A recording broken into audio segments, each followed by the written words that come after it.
প্রধানমন্ত্রী ভারতে গিয়ে বাংলাদেশ বিরোধী যে চুক্তি করে এসেছে সেটি একপাক্ষিক চুক্তি ছিল।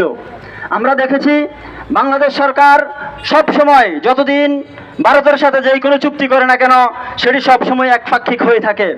আমরা দেখেছি 2010 সালে যখন ভারতের সাথে চুক্তি হয়েছিল তখন বাংলাদেশ সরকারের পক্ষ থেকে বলা হয়েছিল দ্রুততম সময়ের মধ্যে তিস্তা চুক্তি হয়ে যাবে।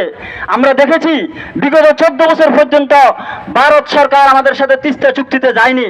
তার মানে বোঝা যাচ্ছে স্বাধীনতার পরবর্তী সময় থেকে আজ অবধি ভারত এই তিস্তা চুক্তি নিয়ে আমাদের সাথে যেই হোলি খেলায় মত্ত হয়েছে এটি কি টোপ হিসেবে যেভাবে ব্যবহার করে আসছে, কিছুদিন পর তারা এই বাংলাদেশকেই পুরো দখল করে নেবে। প্রিয় উপস্থিতি, আমরা দেখেছি মাননীয় প্রধানমন্ত্রীর সাথে 7টি চুক্তি করেছে। সেই 7টি চুক্তির অধিকাংশ চুক্তি আমাদের উত্তরাঞ্চল কেন্দ্রিক।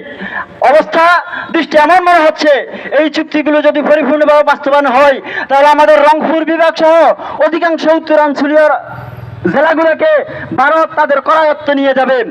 আজকে বাংলাদেশের পররাষ্ট্রনীতি নতজানু থাকার কারণে বাংলাদেশের মধ্য দিয়ে তাদের রেল ট্রানজিটের মতো চুক্তি হচ্ছে। যদি বাংলাদেশের পররাষ্ট্রনীতি দুর্বল এবং নতজানু না হতো তাহলে কখনো বাংলাদেশের মধ্য দিয়ে রেল ট্রানজিট দেওয়ার মতো চুক্তি কখনো হতো না। আজকে এই আওয়ামী লীগ সরকার বাংলাদেশকে ভারতের গোলামির জিন্দির আবদ্ধ করে রাখছে। ভারত যে কথা বলবে, ভারত যে কিছুই চাচ্ছে না কেন বাংলাদেশ সরকার সাথে সাথেই সেটি দিয়ে দিচ্ছে।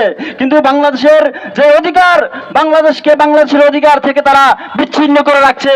আগামী দিনে এই সরকার যদি বাংলাদেশের পক্ষের সকল চুক্তি দ্রুত সময়ের মধ্যে না নিতে পারে তাহলে কখনোই বাংলাদেশের মানুষ ভারতের সাথে এইসব অবৈধ চুক্তি মেনে নেবে না ইনশাআল্লাহ।